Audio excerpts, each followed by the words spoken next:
Mr. President. The Democratic leader. Mr. President, this morning, the Senate will vote on the nomination of Robert F. Kennedy to serve as Secretary of Health and Human Services. By now, it's beyond clear that Mr. Kennedy is not remotely qualified to become the next Secretary of HHS.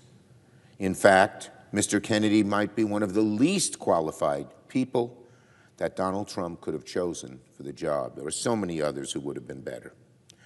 I'm very proud that every single Democrat will oppose Mr. Kennedy's nomination, because Democrats know better than to elevate a conspiracy theorist to the top health care job in the country. I know some of my colleagues feel the same way privately. In fact, if the Senate held a secret ballot today, I'll bet Mr. Kennedy would never come close to becoming confirmed, and that many, if not most, Republicans would vote against him.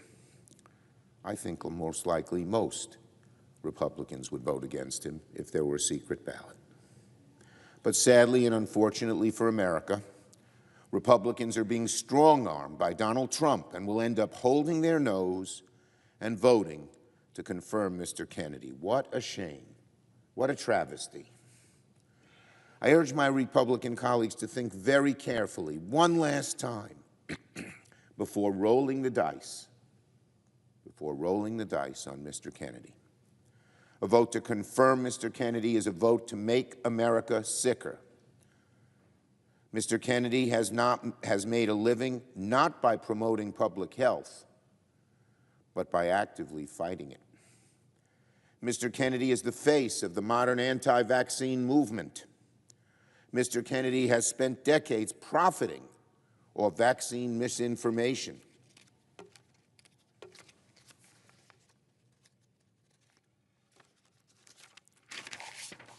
Mr. Kennedy told me to my face that he would, quote, defer to the president on issues as personal, as deeply held, as important as abortion. Well, how do we know that Mr. Kennedy won't just defer to the president, who is far from an expert on health care, on other issues and health care issues as well?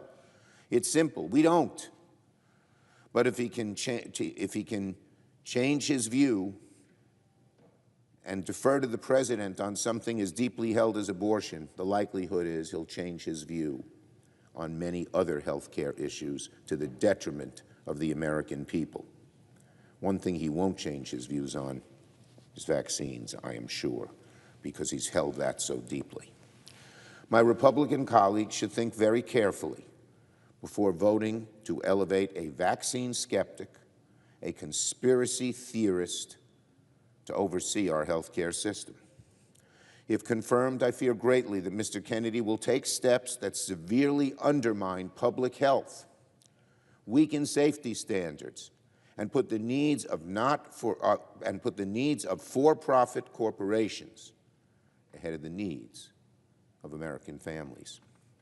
And sooner or later, public backlash is going to build, and Republicans will have wished they hadn't signed their names for such a troubled nominee. So one final time, I implore my Republican colleagues to reject the nomination of Kennedy to be Secretary of HHS. A vote to confirm Mr. Kennedy is a vote I truly believe many, many Republicans and most Americans will eventually very deeply regret. Now on costs, lowering costs for average families in the budget resolution. Well, my colleagues, ladies and gentlemen, my fellow Americans, welcome to the age of Trumpflation. Trumpflation. If there was one mandate that Donald Trump had after winning the election, it was to fight inflation. Remember what he said on the campaign trail? He said, quote, "When I win, I will immediately bring prices down starting on day one." Starting on day one, he said he will bring prices down. Well, today is day 25, and inflation is not down, but actually up by 3%, higher than what economists were expecting. At the grocery store, the price of pork and chicken and beef are all up. Eggs are up 15% from last month. Gas prices are up 2% from last month. Used cars are up. Auto insurance has become more expensive. And what is Donald Trump doing about all this? He's making the problem worse by threatening trade wars with our own allies. Here's what the CEO of Ford Motor Company said yesterday. The CEO of Ford Motor Company warned yesterday that, quote, a 25% tariff across the Mexico and Canadian borders will blow a hole in the U.S. industry that we have never seen. That's the head of Ford Motor. That's not some liberal Democratic economist. The head of Ford Motor says that the tariffs will blow a huge hole, in the U.S. auto industry. What he's doing on tariffs is, again, sort of like everything else. It's sort of a meat axe approach, a slash and burn approach, not looking at each individual case and seeing what's good and what's bad. Inflation is the #1 issue on people's minds. It was the biggest issue during the election, and already Donald Trump is breaking his promise to do something about it. And the American people are starting to take notice already, even though we're only on day 25 of Trump's term. A recent CBS poll showed that 66% of voters do not think Trump is focused enough on lowering prices. 66% of voters do not think Donald Trump is focused enough on lowering prices. And you know what? They're absolutely right. In the 3 weeks that Donald Trump has been president, he's been focused on pretty much everything but fighting inflation, which is the #1 thing people care about. We've seen this maneuver so many times before from Donald Trump. He knows that he has no real answers to fixing inflation. So what does he do? He distracts, he distorts, he says ridiculous and wild, strange things, hoping to distract the country from the fact he's not doing his job. It's why he talks about things like renaming the Gulf of Mexico. It's why he's talking about hotels in Gaza. It's why he's talking about annexing Canada. None of these things have anything to do with the thing that matters most, lowering the cost of living for average American families. And meanwhile, what are the Republicans doing here in Congress? What are my Senate Republican colleagues doing? Are they fighting inflation, maybe? No way. No way. Republicans are full steam ahead with cutting taxes for the ultra-rich, paid for on the backs of working and middle-class families. Just look at the gargoyle-like budget proposal that the House Republicans released yesterday. Republicans want to make billionaires even wealthier by raising costs for working people. The Republican budget slashes nutrition programs that help 40 million Americans put food on the table. The Republican budget proposes massive cuts to Medicaid, threatening health care for tens of millions of people. It will make food, health care, energy, and housing more expensive, all to cut taxes for the ultra-rich, hurting the middle class, raising costs for the middle class to help the ultra-wealthy. The Republican budget plan can be described in one word: radical. Republicans should remember well what happened the last time they cut taxes for the ultra-wealthy. It backfired with the rest of America. If Republicans try to cut taxes for the ultra-rich again, history is going to repeat itself, and it will cost them dearly at the ballot box. I yield the floor and note the absence of a quorum. The clerk will call the roll. Ms. Alsobrooks.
Mr. President, The senator from Arkansas. I ask that we dispense with the quorum call. Without objection. Thank you, Mr. President. I ask unanimous consent that our intern on the Committee on Agriculture, Nutrition, and Forestry, Kylie Henneberry, be granted floor privileges through May 9th, 2025, and that CFTC detailee Kevin Webb also be granted floor privileges through the end of the 119th Congress. Without objection. Thank you, Mr. President.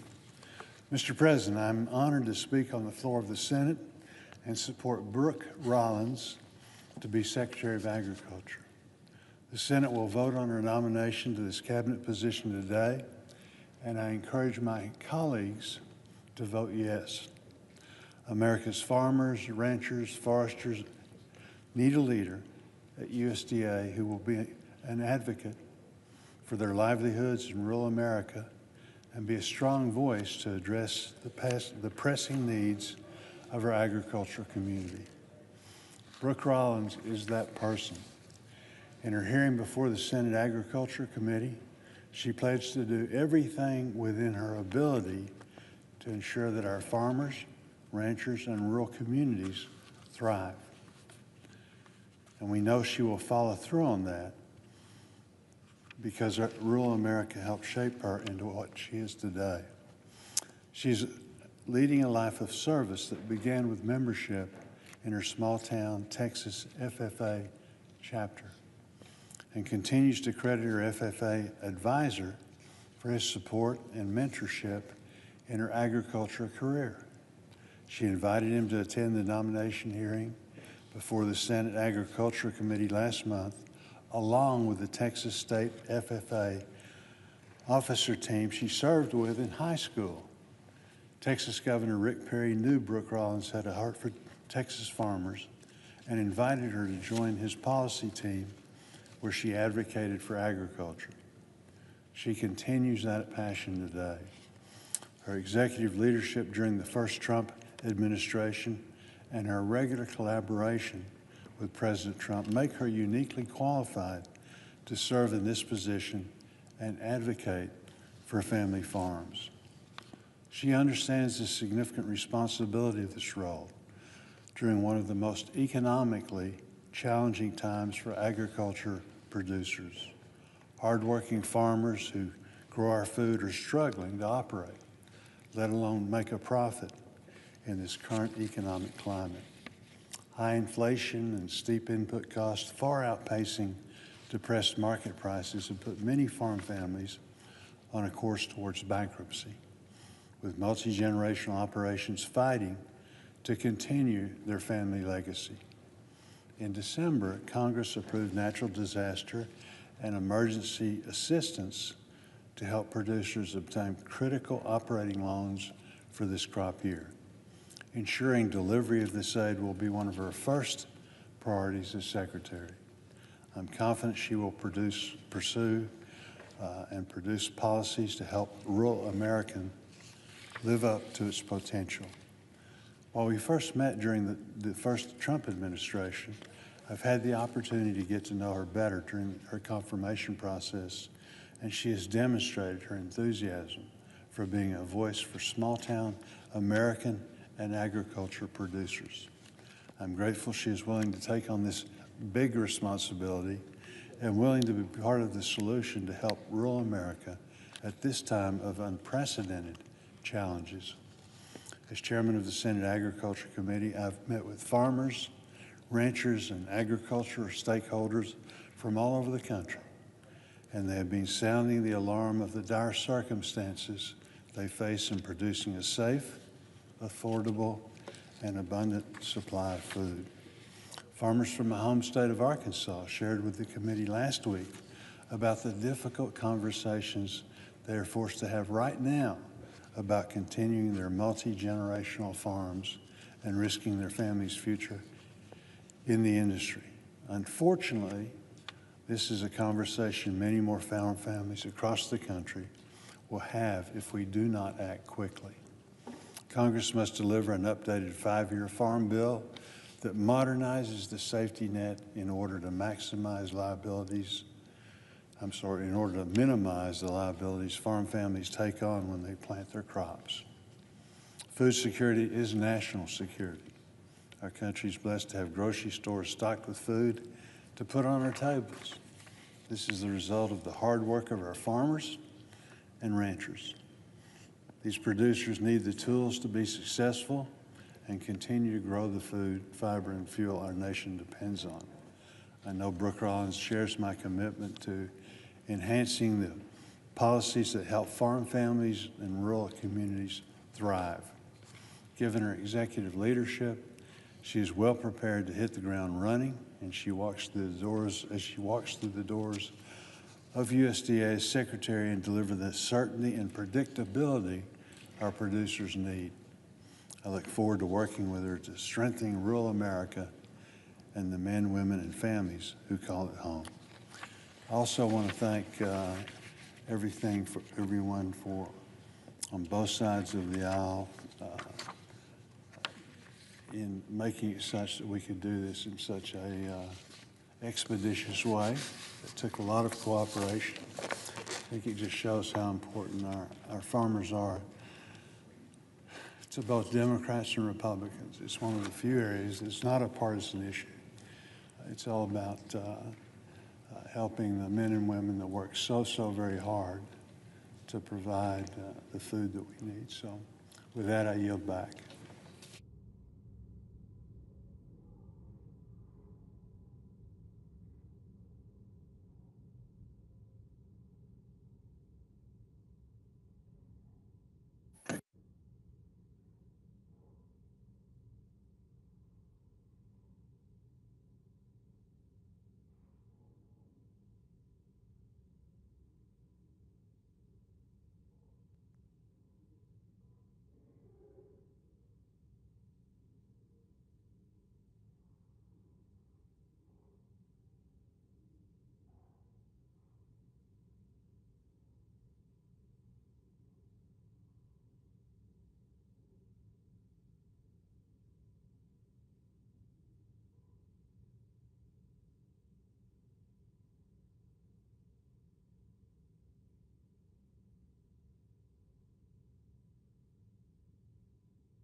Mr. President.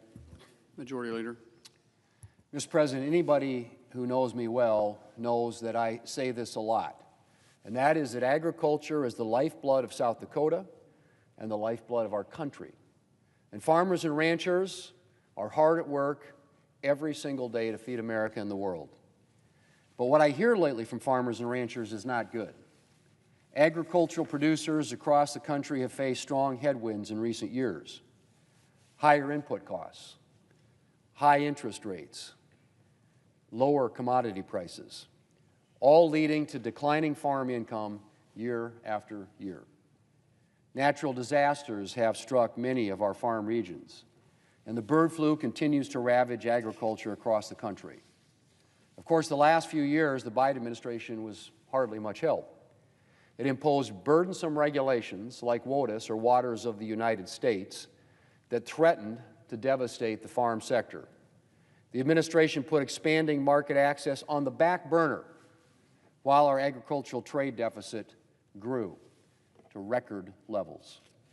And their profligate spending led to inflation that hit farmers and ranchers especially hard in the form of higher input costs.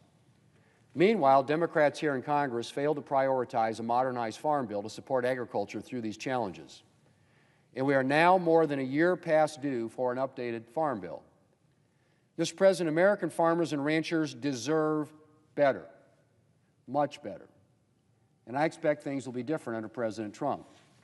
I know that farmers and ranchers will have a friend in Brooke Rollins, the President's choice for Secretary of Agriculture.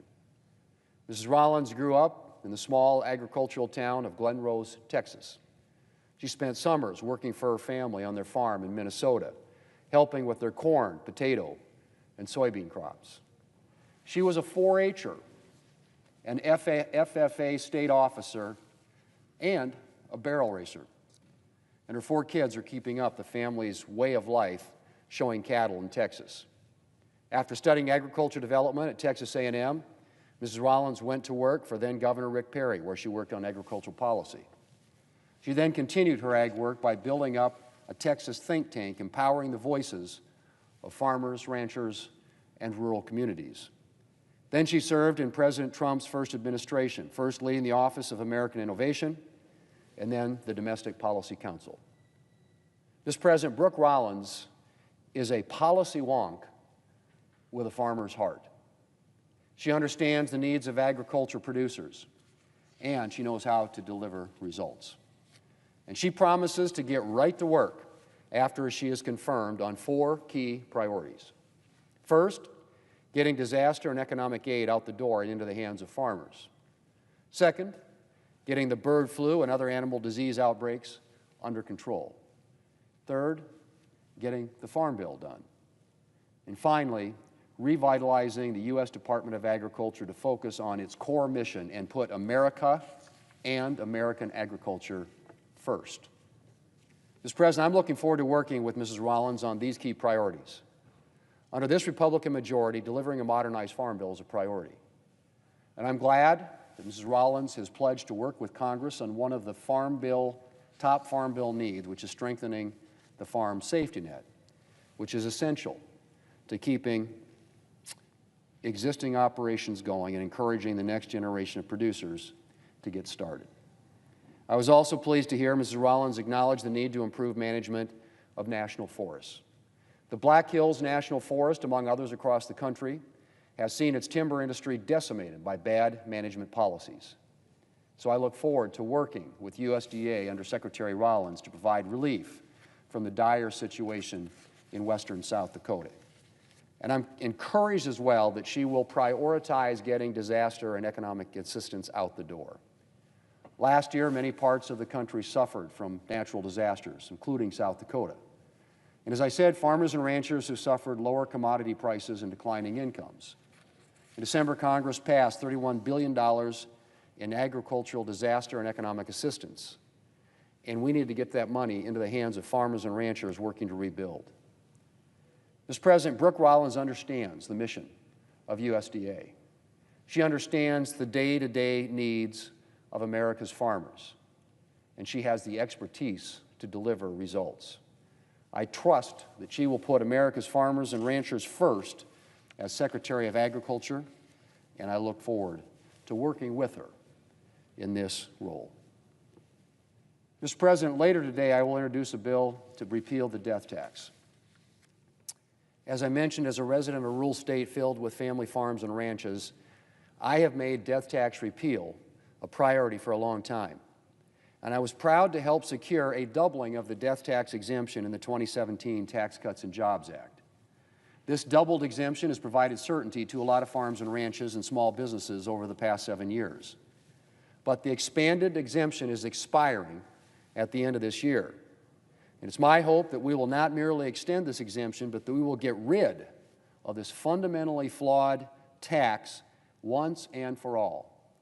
Mr. President, the death tax is fundamentally flawed both in theory and in practice.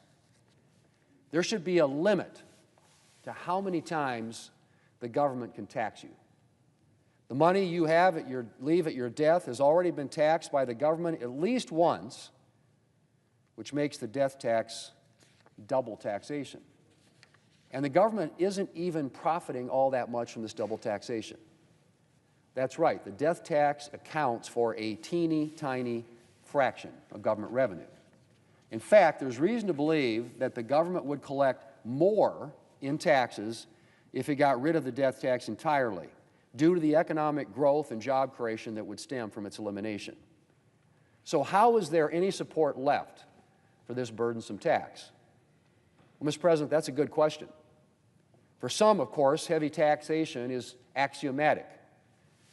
Do well, their thinking runs, and the government should come after you. Some think that you shouldn't be able to pass the results of hard work down to your children upon your death. Well, Mr. President, death tax proponents tend to talk as if the death tax only affects the extremely wealthy. But nothing, of course, could be further from the truth. The death tax can sweep up those who have very little in the bank, notably family farms and ranches and family businesses. How? Well, farming and ranching is often a cash-poor business. A farmer might have substantial-looking assets on paper, but the vast majority of that is land and farming equipment. Only a small fraction of it is money in the bank. On top of that, farmland can often be valued at a level that is inconsistent with its agricultural productivity value. A farmer might have land with a substantial value on paper, but the crop yield on that land could be worth far, far less. So what happens when a farmer or rancher dies and his estate is subject to the tax? There's a very good chance that his liquid assets, in other words, the cash that he has available in the bank, won't come close to covering the tax bill from the federal government.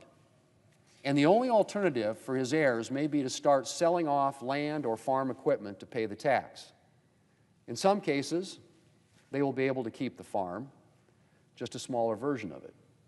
In others, they may have to sell off the family farm entirely. The case is similar with family-owned businesses. The owner might appear to have substantial-looking assets on paper, but only a small fraction of that may be money in the bank.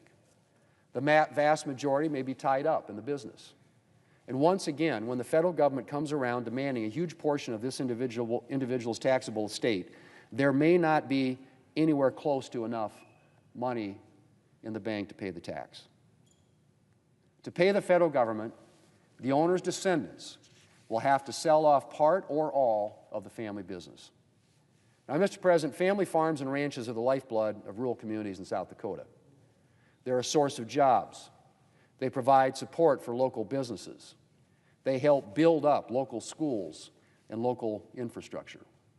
Losing a local farm can hit rural communities very, very hard, especially when that farm or ranch is bought up by an out-of-state business with few ties to the community and limited interest in building it up.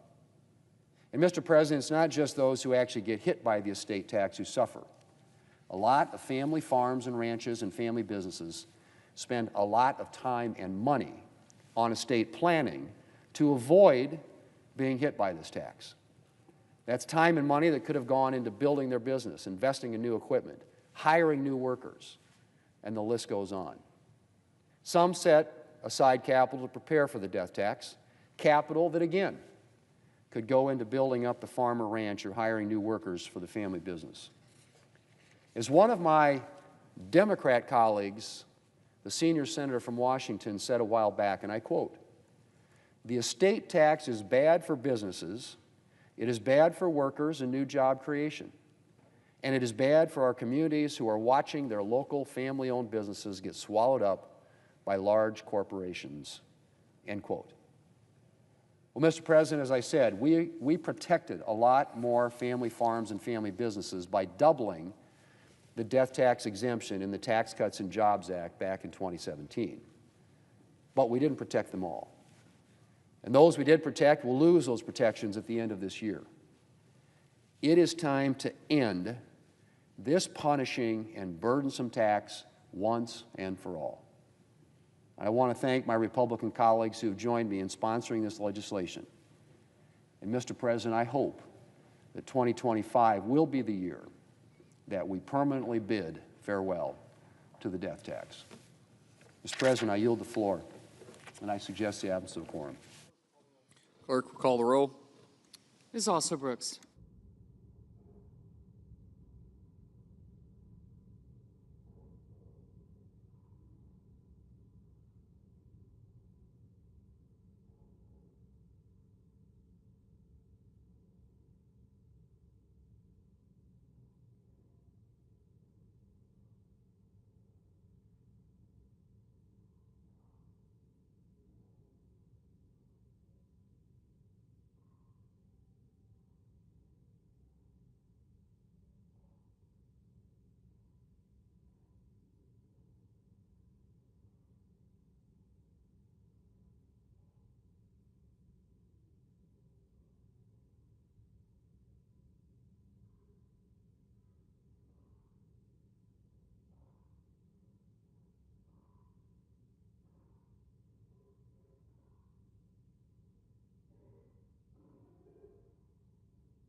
Ask unanimous consent to vacate the quorum call.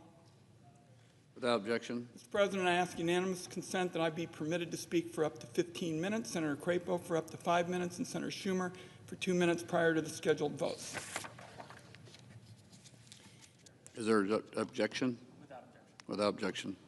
Mr. President, late into the night, senators spoke on the Senate floor about why Robert F. Kennedy Jr. is the least qualified nominee to ever be tapped as America's chief health officer. On issue after issue, Mr. Kennedy has demonstrated a profound lack of knowledge at best and deeply dangerous views at worst.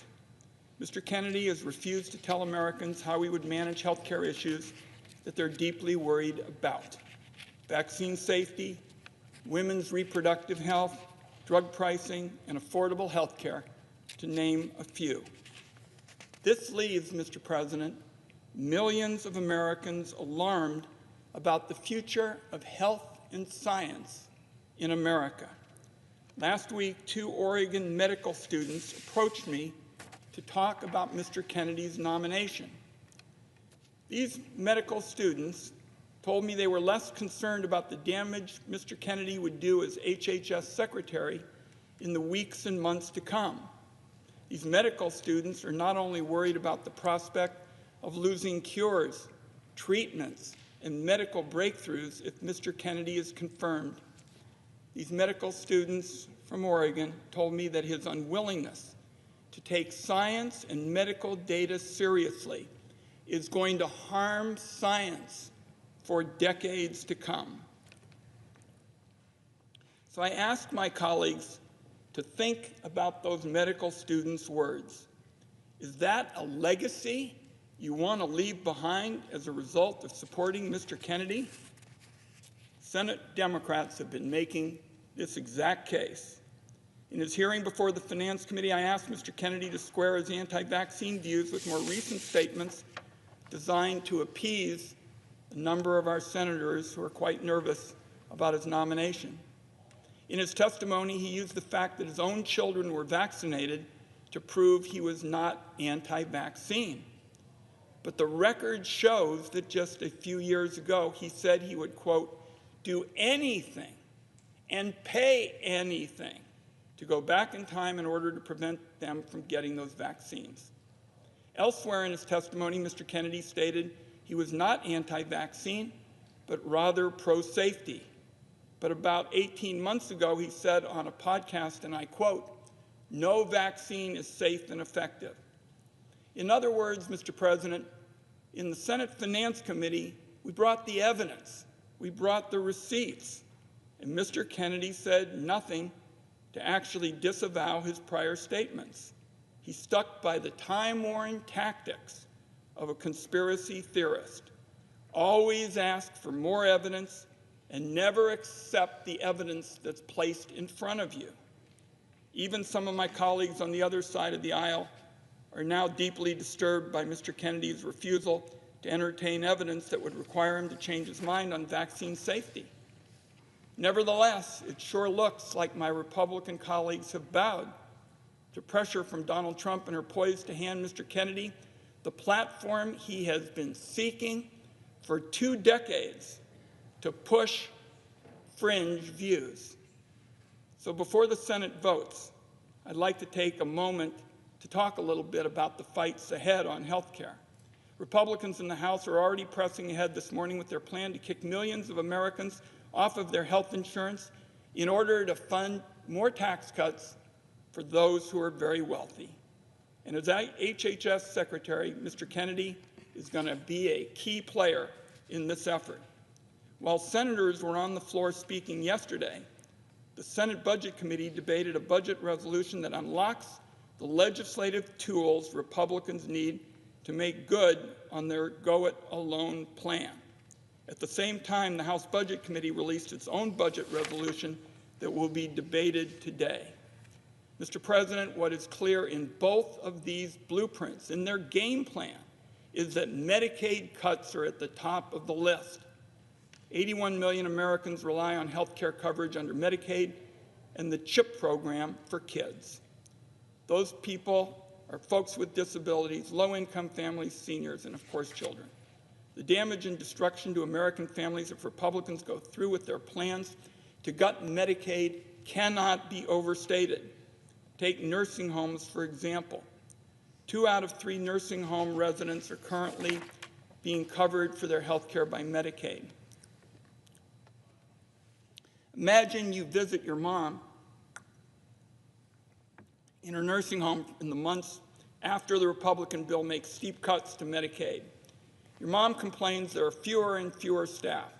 She had to wait more than an hour after calling for help to use the bathroom on several occasions. Next time you visit, she tells you some of the new staff don't have time for her. You learn that the facility no longer has the resources to conduct background checks and that they're desperate for workers. A few weeks later, the facility manager pulls you aside to deliver some bad news. Her nursing home can no longer accept patients with Medicaid after steep federal cuts to the program. Unless you can find another facility that accepts Medicaid, you've got to pay the high monthly cost out of your own pocket. Suddenly, and with no warning, you've got impossible options. Either you scramble to find the money to cover a new facility that costs thousands of dollars a month, or you bring your mom home with you. So between holding down a full-time job and raising young kids, suddenly you have to deal with making sure that your mom gets full-time care, and that requires nursing assistance around the clock. Unfortunately, this case I described is something you see in every nook and cranny of America. I know that from my days as co-director of the Gray Panthers. And I know that many of your friends and neighbors with aging parents and grandparents in nursing homes are facing the catastrophe that I've just described. Now, Republicans are going to do somersaults to disguise their cuts to Medicaid, and they're going to describe it in healthcare lingo that they think plays well with people. For Republicans, every single child, senior, or family struggling to pay the bills that gets denied coverage is a win. And that brings us to Mr. Kennedy. During his confirmation hearing on everything from abortion to vaccines to Medicare and Medicaid, Mr. Kennedy was given ample opportunity to go on the record about how he would improve these programs, bring down costs, save taxpayers money, and improve care. Instead, he showed a complete lack of understanding of the basics of Medicaid and how it functions. I personally believe it shouldn't be too much to ask for the future CEO of Medicaid to understand how important it is to provide affordable coverage for millions of families. Republicans, with Donald Trump at the helm, are steering our country toward a health care cliff. Their ultimate objective is to take away Medicaid from as many people as they can. Colleagues, so much for making America healthy again. What the American people need is a leader who will be the voice of reason in the room as Trump and his assistants in Congress start slicing and cutting. Our country needs a leader at Health and Human Services who's actually going to work to improve care and lower costs, defend the reproductive freedoms of families, and listen in particular to facts and science. The American people have no reason to believe, based on the record, the evidence that the Senate Finance Committee has accumulated, to believe Mr. Kennedy will be that leader. There is no question the health care system in America needs reforms. It's falling short, and Democrats want to work in a bipartisan way on those issues. We are disillusioned by a system that puts profits over patients in too many circumstances. Nobody on this side of the aisle is arguing for the status quo. But the solution, colleagues, and I'm closing with this, does not lie in Donald Trump's, quote, concept of a plan to make our country less healthy, less safe, and less successful. When kids are kicked off their Medicaid coverage and forced to go without basic medical care and grow up with chronic illnesses that leave them in a lifetime of pain and suffering, Republicans are going to regret any vote they give to Robert Kennedy. When seniors are told they have to vacate their nursing homes because it no longer accepts Medicaid, Republicans again will regret a vote for Robert Kennedy. When families are struggling to pay the bills and they're landed with a mountain of medical debt because their kid got sick and they were kicked off their insurance, finally Republicans will regret any decision they give, any vote they give to Robert Kennedy. Mr. Kennedy will no doubt be right alongside Republicans, a willing participant in this future for health care that I've described today that is really stepping back from progress that has been made. I urge a no vote, colleagues, and I yield the floor.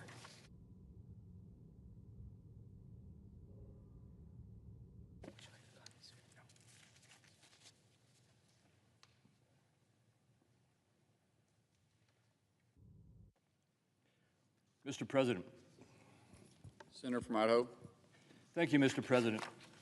I rise today in support of Robert F. Kennedy Jr.'s nomination to be Secretary of the U.S. Department of Health and Human Services and to urge my colleagues to vote in favor of his confirmation. Contrary to the attacks that have constantly been made on him, he has made it very clear that he will support safe vaccinations and just wants to see that the research on them is done and done well. When his nomination for the role of Secretary of HHS was announced, Mr. Kennedy stated, "We have a generational opportunity to bring together the greatest minds in science, medicine, industry, and government to put an end to the chronic disease epidemic facing Americans." I agree with him. We've got to get into the business of making America healthy again. Mr. Kennedy's dedication to this commitment has been apparent throughout the nomination process. He will bring a fresh perspective to health care, prioritizing consumer choice, information transparency, and early interventions to strengthen the well-being of all Americans.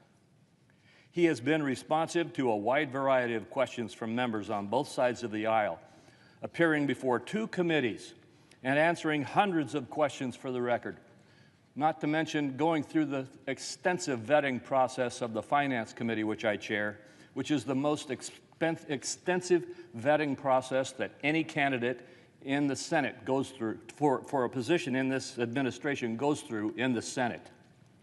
While some of my colleagues continue to question his financial agreements, Mr. Kennedy met and then exceeded the requirements set forth by the Office of Government Ethics.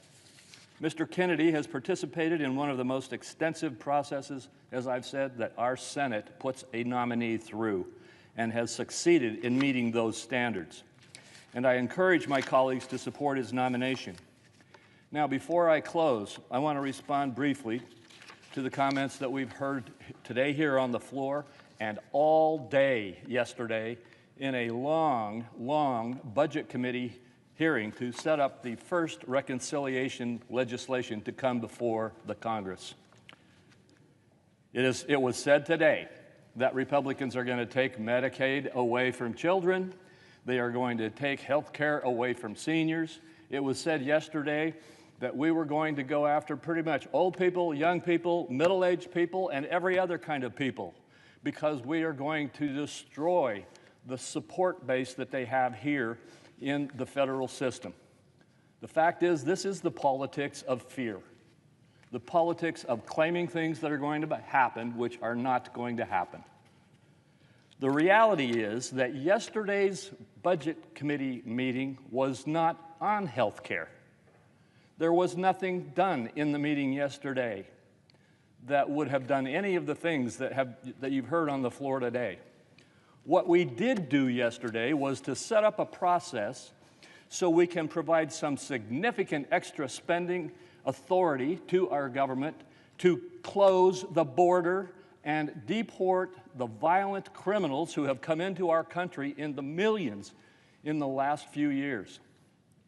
We had another provision in it to give significant new resources to our national defense so that we can build back our Department of Defense and the authority of those in our armed services, the ability of those of our armed services members to have the technology and the equipment and be capable of responding to threats to our nation. And finally, we restarted and charged up our use and engagement in producing America's energy in America so that we can get back into the business of being independent and not relying on other nations for our energy policy. Those are the three things that we focused on in the committee yesterday.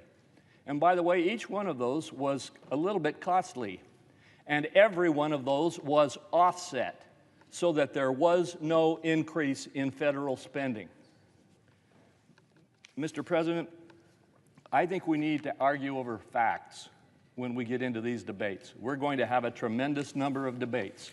And yes, we will debate on health care at some point.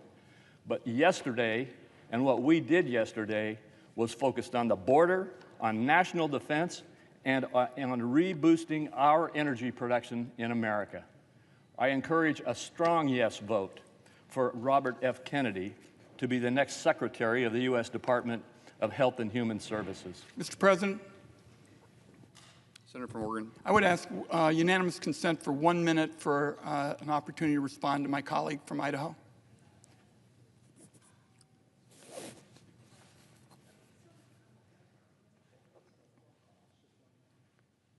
Without objection.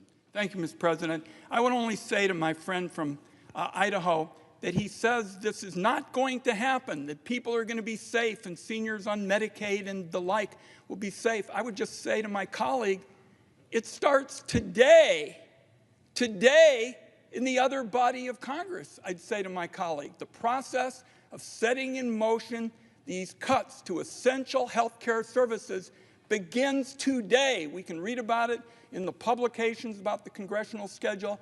I look forward to working with my colleague when we can find common ground. But on this point that it's not going to happen, everybody's going to be safe, the efforts to cut these vital programs, including Medicaid, begins this morning in the other body, and I yield the floor. Could I have 30 seconds to just respond? I ask unanimous consent. Without objection.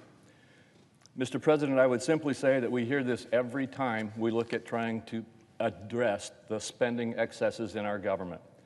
And I will just say to my colleague and to everyone, we're not going to take health care away from children.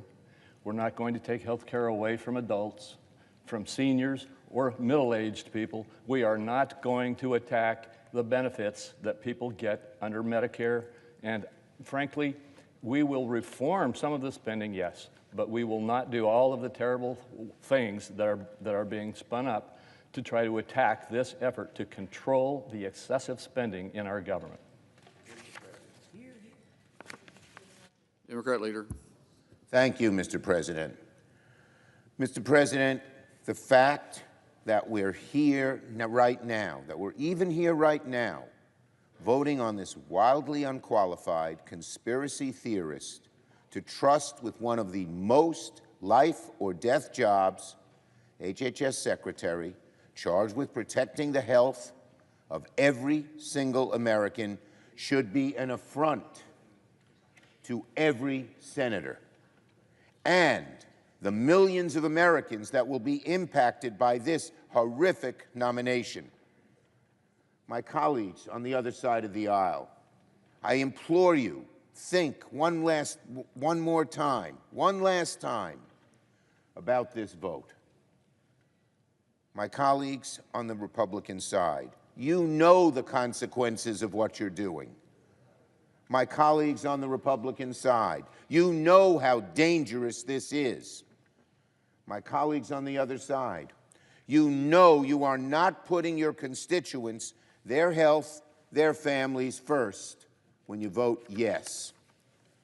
To quote my colleague, the junior senator from Texas, just a few years ago, he said, quote, "We need an expert. We need a scientist. We need someone who knows something about health care heading the Health and Human Services Department." Well, which is Robert Kennedy? An expert? A scientist? Or what about the senior senator from Louisiana, the chair of the Health Committee, and a well-respected medical professional himself? A few years ago, here's what he said. Previous HHS secretaries have had a pharmaceutical industry background, have been a state health commissioner, have run health systems, have been governors. Somebody who has had a background in actually administering the programs that HHS administers. I ask my colleagues, which of these qualifications does RFK possess? You know the answer, none of them. The question in front of this body today, the question in front of this body is not simply to confirm RFK to run the nation's health department. The question before us is very simple. Which is more important to you? The health and well-being of your constituents, or blindly obeying orders, knowing full well the dangerous impacts your vote will enable? I plead with you one more time, rethink this issue.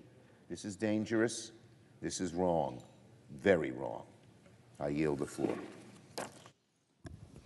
Under the previous order, all post-cloture time is expired. The question occurs on the Kennedy nomination. Is there a sufficient second? There appears to be. Clerk will call the roll.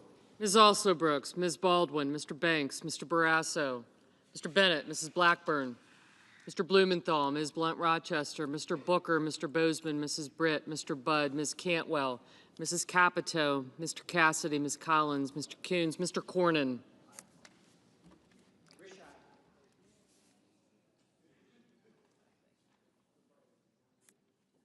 Ms. Cortez Masto. Mr. Cotton, Mr. Kramer, Mr. Crapo,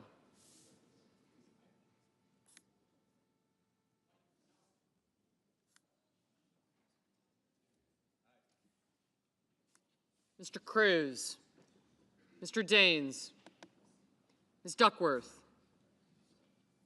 Mr. Durbin, Ms. Ernst, Mr. Fetterman, Mrs. Fisher, Mr. Gallego, Mrs. Gillibrand, Mr. Graham,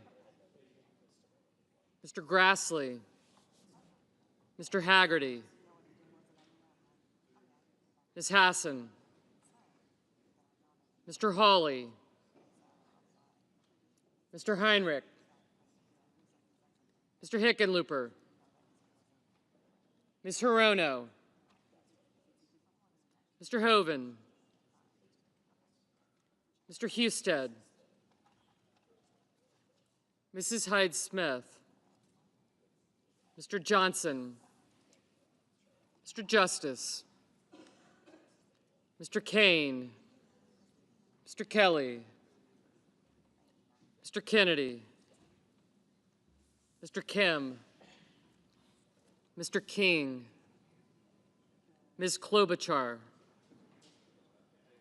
Mr. Langford, Mr. Lee, Mr. Lujan, Ms. Lummis, Mr. Markey,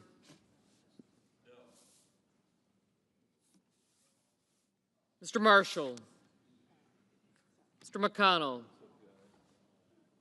Mr. McCormick, Mr. Merkley, Mrs. Moody, Mr. Moran,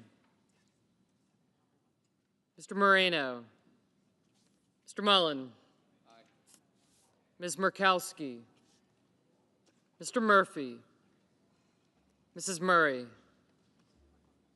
Mr. Ossoff, Mr. Padilla, Mr. Paul, Mr. Peters, Mr. Reed, Mr. Ricketts,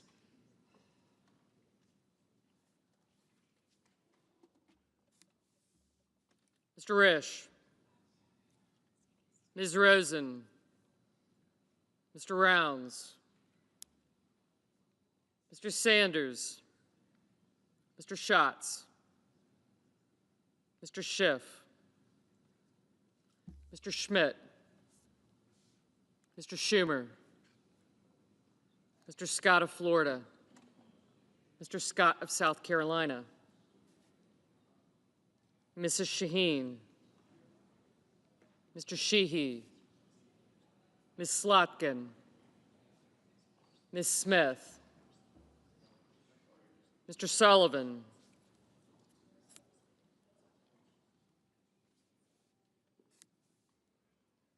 Mr. Thune, Mr. Tillis, thank you, Mr. Tuberville, Mr. Van Hollen, Mr. Warner, Mr. Warnock, Ms. Warren, Mr. Welch, Mr. Whitehouse, Mr. Wicker, Mr. Wyden, Mr. Young,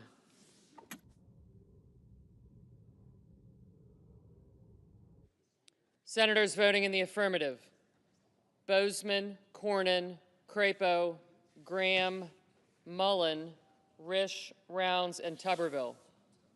Senators voting in the negative: Bennett, Gallego, Lujan, Markey, Schumer, and Wyden.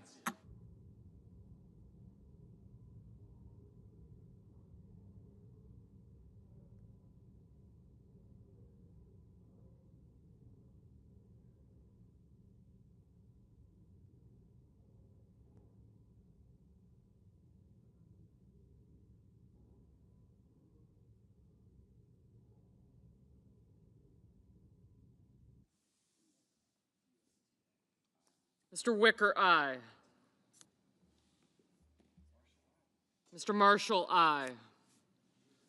Mr. Moreno, aye.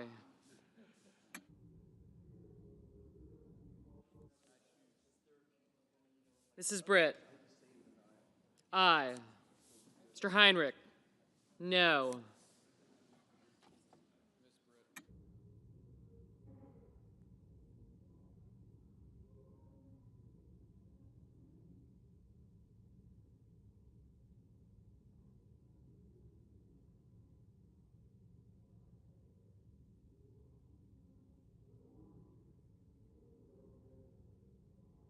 Mr. Justice, aye. Mr. Sullivan, aye.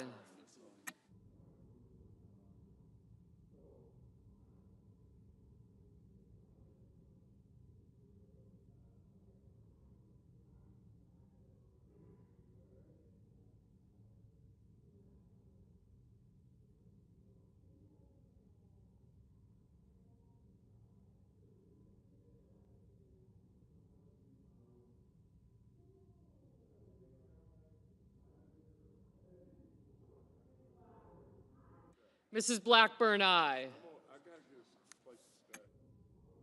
Ms. Baldwin, no.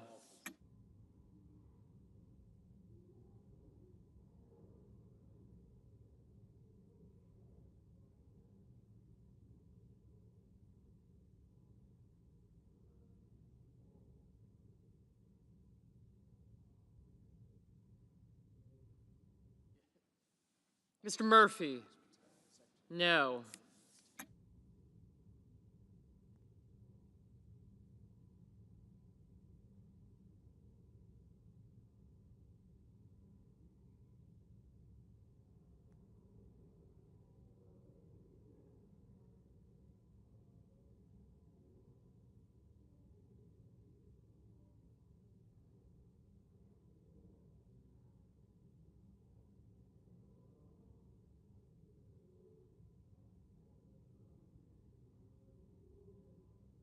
Mr. Cotton, aye.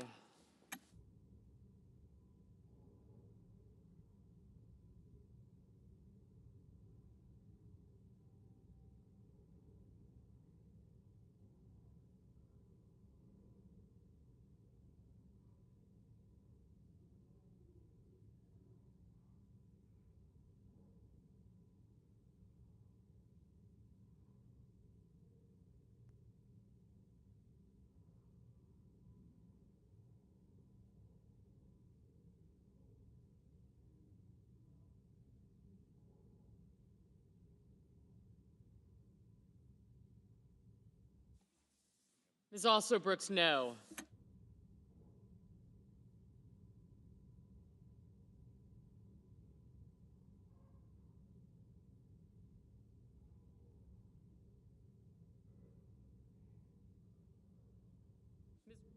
Ms. Warren, no.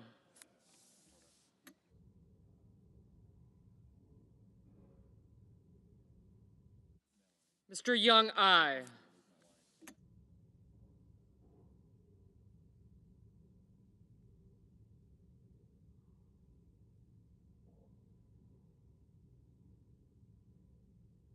Mr. Kelly, no.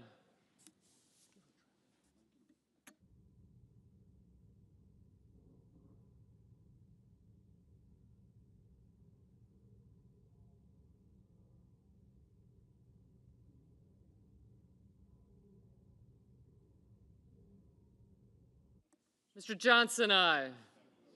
Ms. Ernst, aye.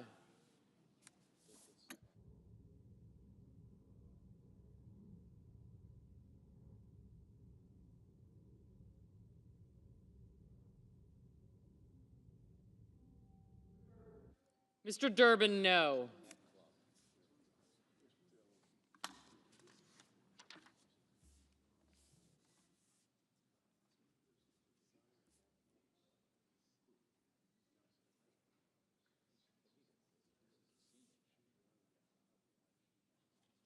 Mr. Cassidy, aye.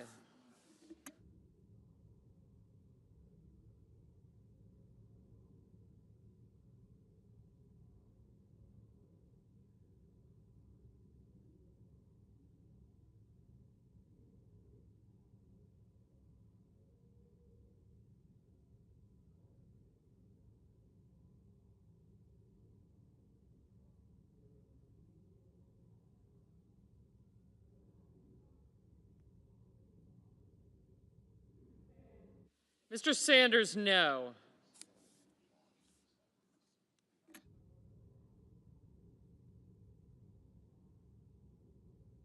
Ms. Hassan, no.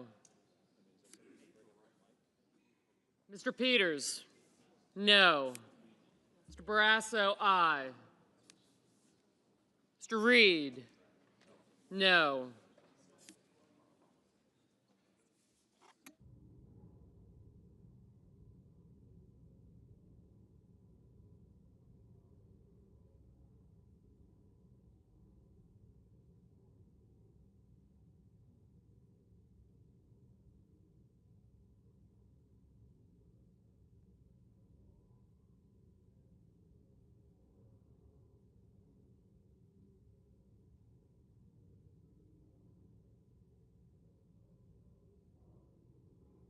Mr. Curtis, aye.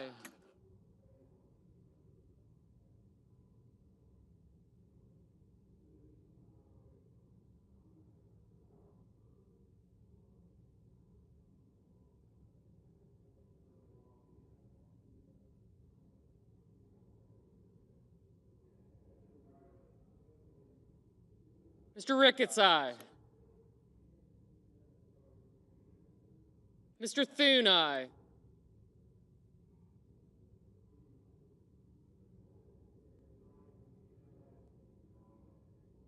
Mr. Ossoff, no.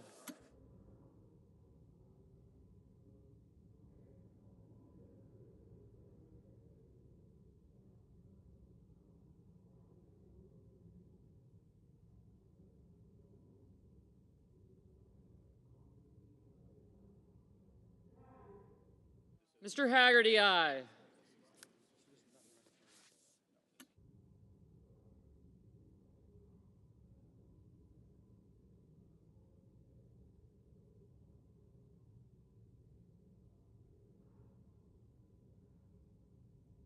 Mr. Van Hollen, no.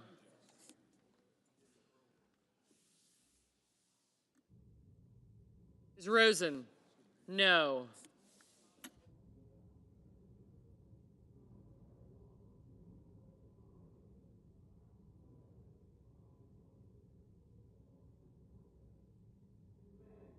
Mr. Banks, aye.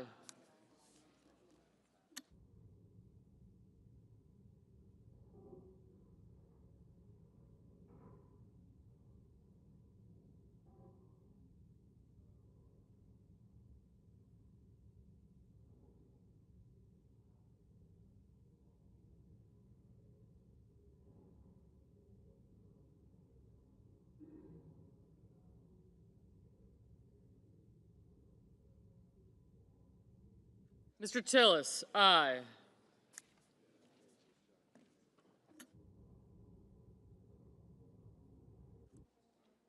Ms. Duckworth, no. Mr. McCormick, aye.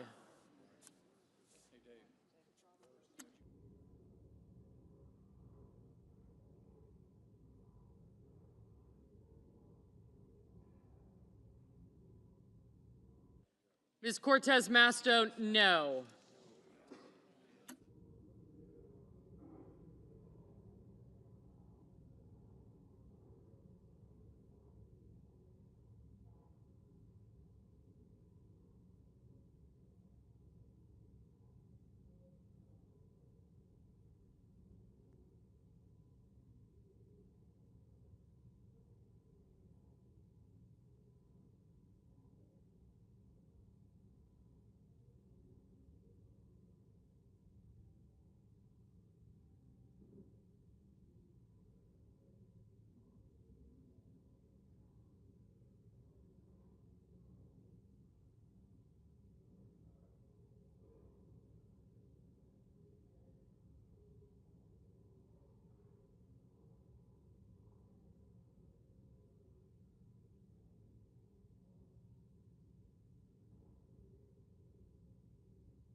Mrs. Hyde-Smith, aye.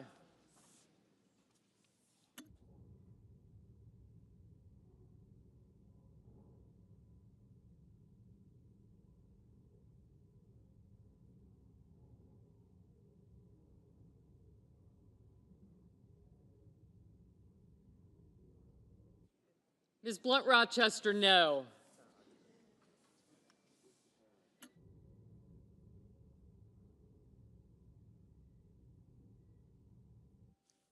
Ms. Collins, aye. I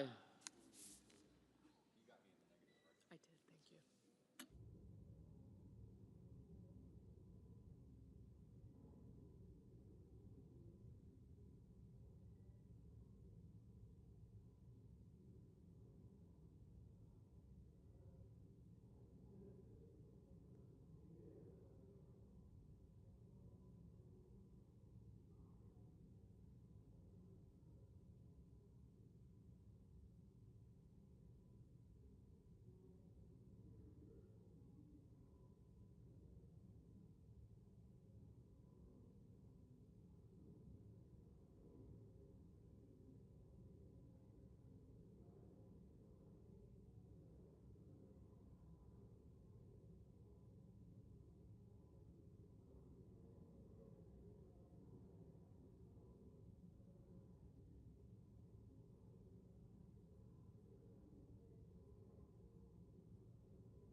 Mr. Langford, aye.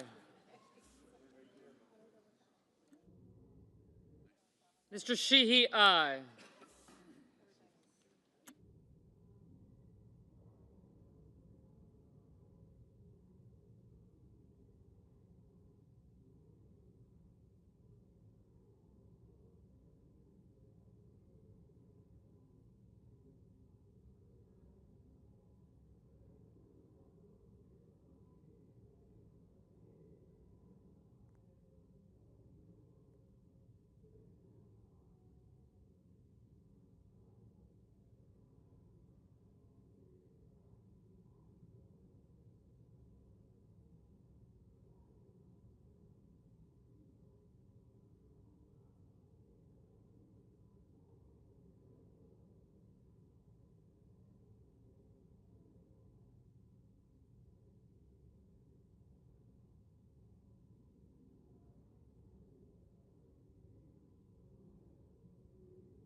Mrs. Murray, no.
Mr. Hoven, aye.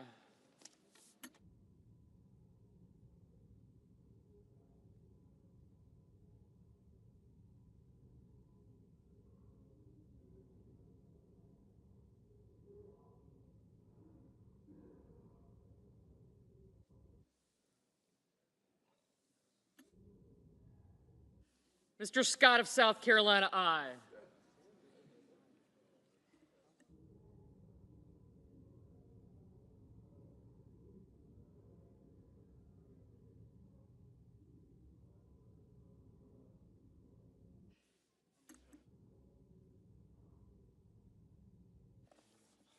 Mr. Merkley, no.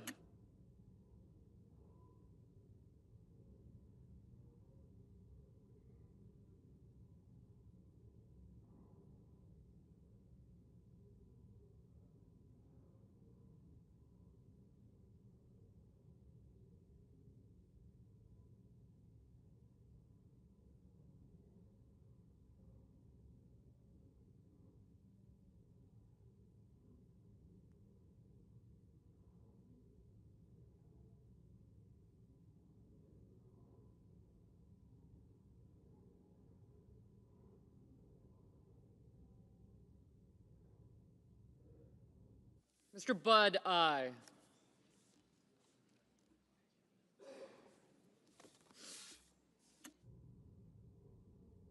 Mrs. Gillibrand, no.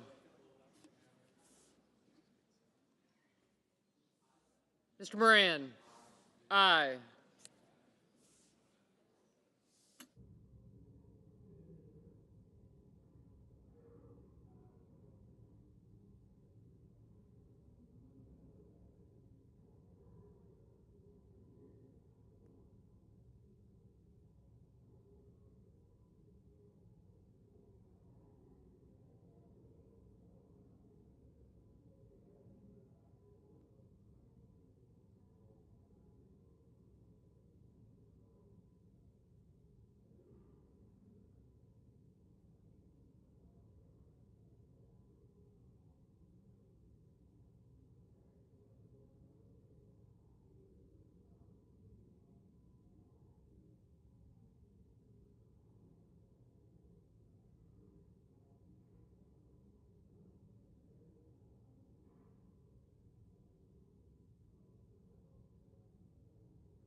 Mr. Fetterman, no.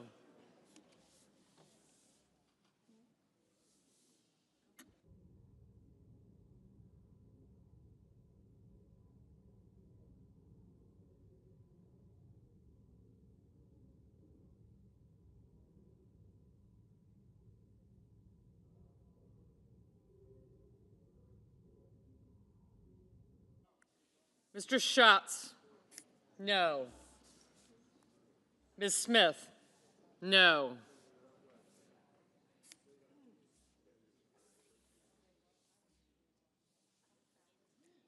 Mr. Husted, aye.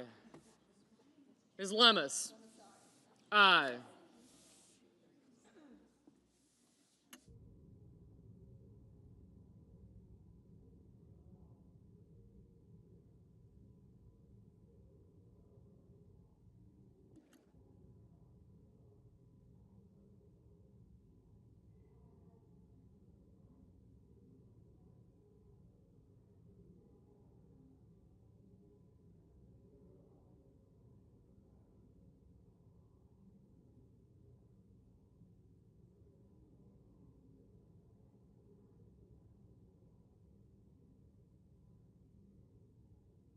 Mrs. Capito, aye.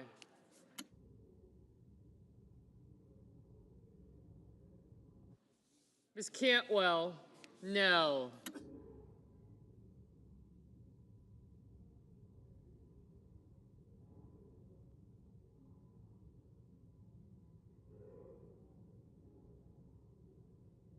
Mr. Kramer, aye.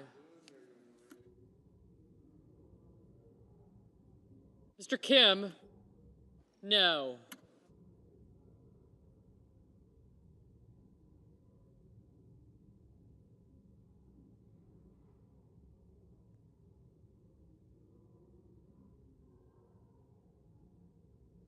Ms. Murkowski, aye.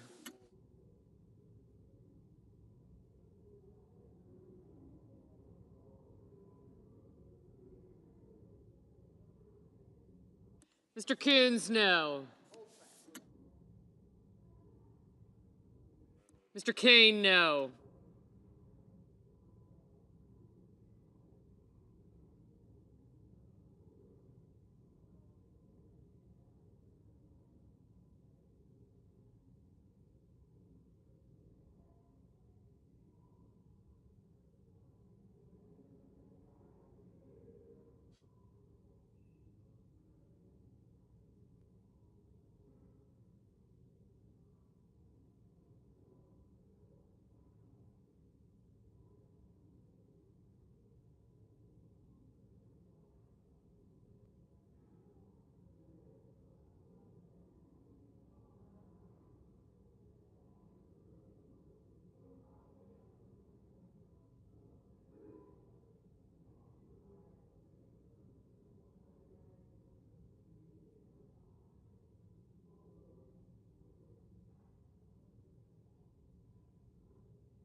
Mr. Warner, no.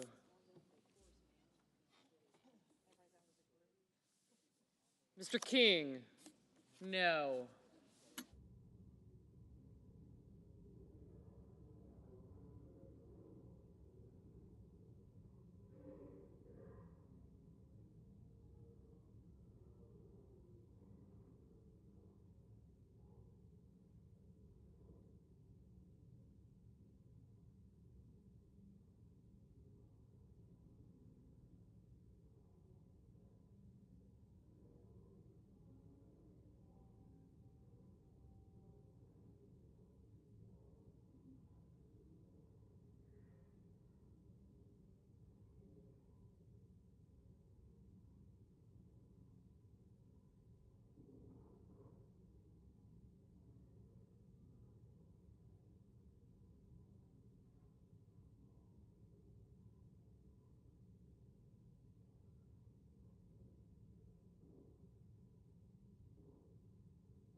Mr. Warnock, no.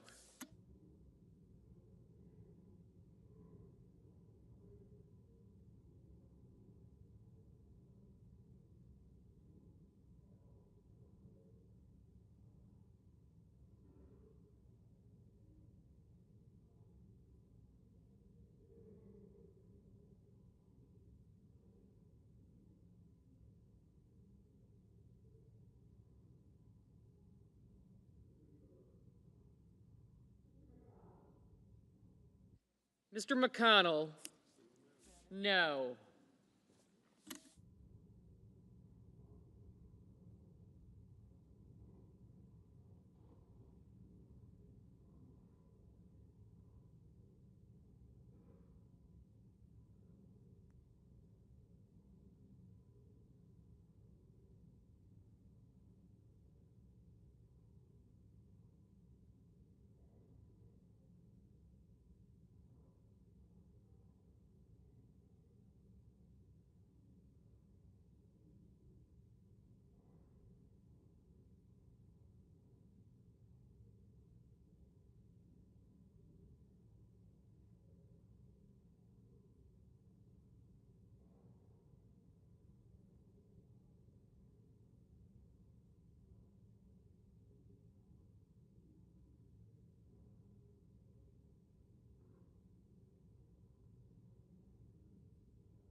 Mr. Schmidt, aye.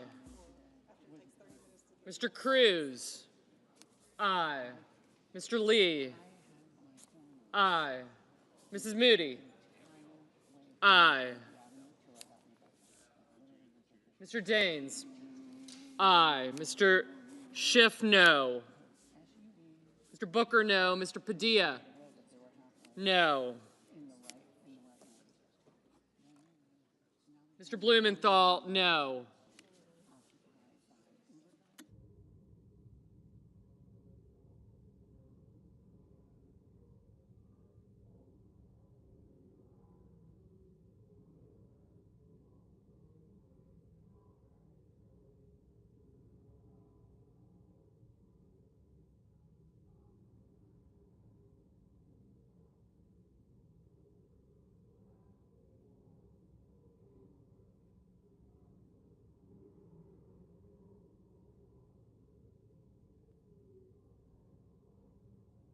Mr. Hawley, aye.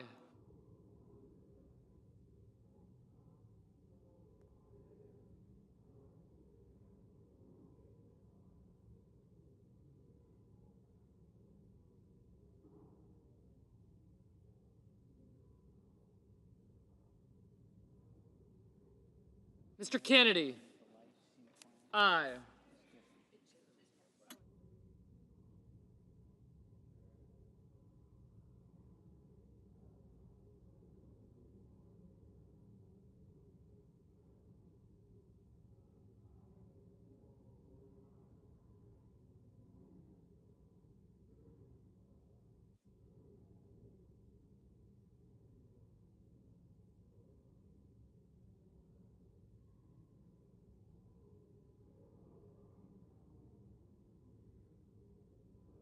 Ms. Hirono, no.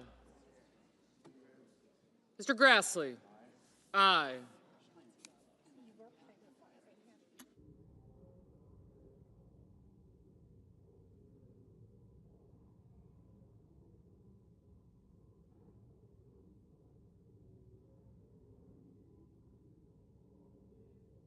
Fisher, aye.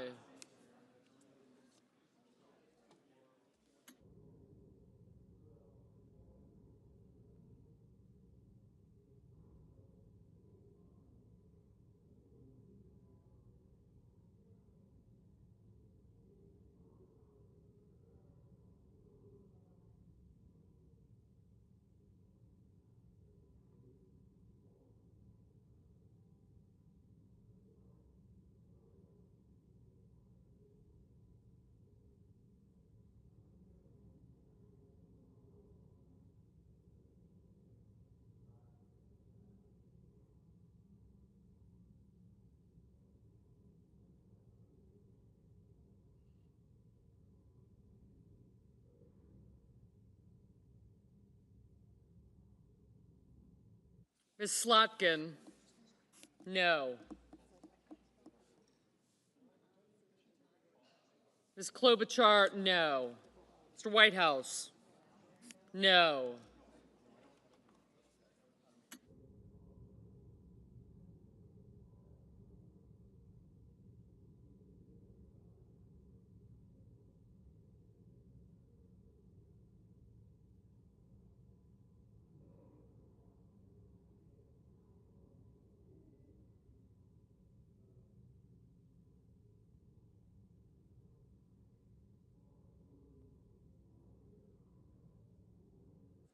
Mr. Hickenlooper?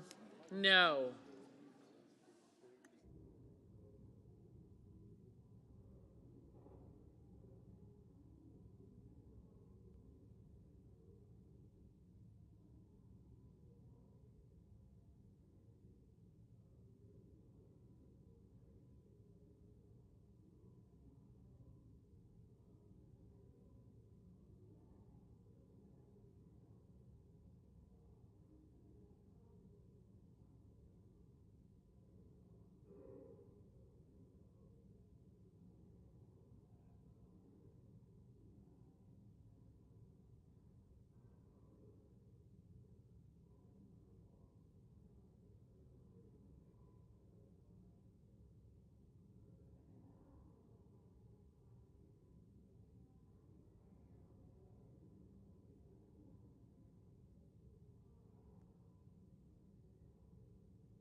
Mr. Scott of Florida, aye.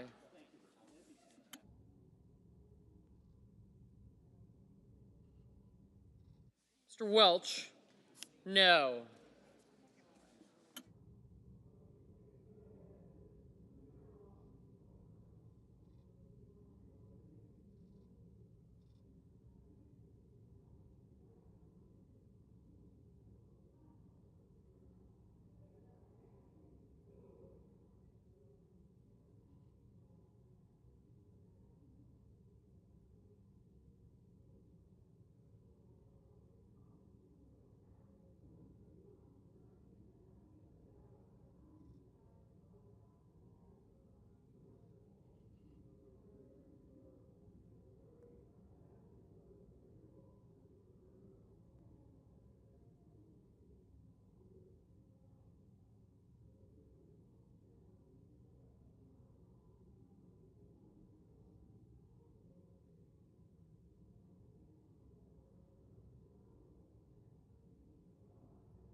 Mrs. Shaheen, no.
Mr. Paul, aye.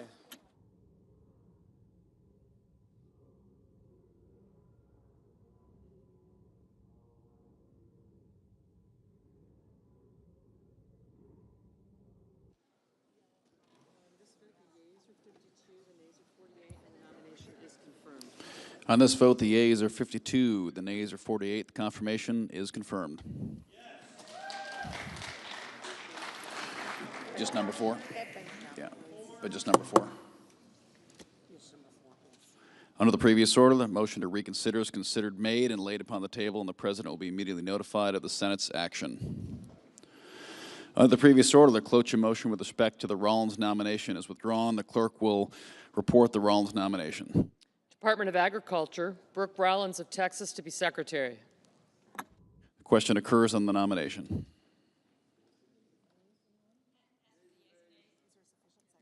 Is there a sufficient second? There appears to be. Clerk will call the roll. Ms. Also Brooks, Ms. Baldwin, Mr. Banks, Mr. Barrasso.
Mr. Bennett, Mrs. Blackburn, Mr. Blumenthal, Ms. Blunt Rochester, Mr. Booker, Mr. Bozeman, Mrs. Britt, Mr. Budd, Ms. Cantwell,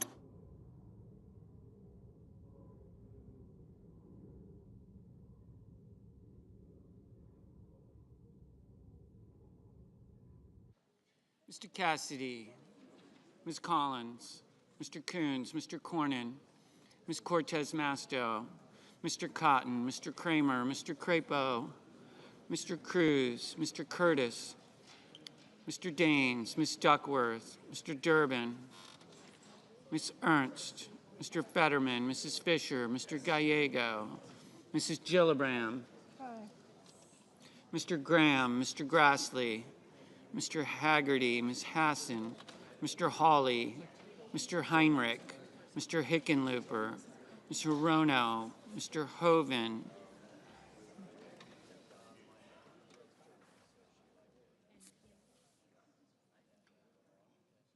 Mr. Husted, Mrs. Hyde-Smith, Mr. Johnson, Mr. Justice, Mr. Kane, Mr. Kelly, Mr. Kennedy, Mr. Kim, Mr. King, Ms. Klobuchar,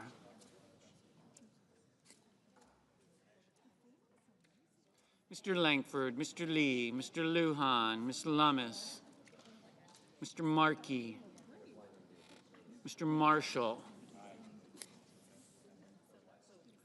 Mr. McConnell, Mr. McCormick, Mr. Merkley, Mrs. Moody, Mr. Moran, Mr. Moreno, Mr. Mullen, Ms. Markowski, Mr. Murphy, Mrs. Murray, Mr. Ossoff, Mr. Padilla, Mr. Paul, Mr. Peters, Mr. Reed, Mr. Ricketts, Mr. Risch, Ms. Rosen, Mr. Rounds, Mr. Sanders, Mr. Schatz, Mr. Schiff, Mr. Schmidt, Mr. Schumer, Mr. Scott of Florida, Mr. Scott of South Carolina, Mrs. Shaheen, Mr. Sheehy, Ms. Slotkin, Ms. Smith, Mr. Sullivan, Mr. Thune, Mr. Tillis, Mr. Tuberville, Mr. Van Hollen, Mr. Warner, Mr. Warnock, Ms. Warren, Mr. Welch, Mr. Whitehouse, Mr. Wicker,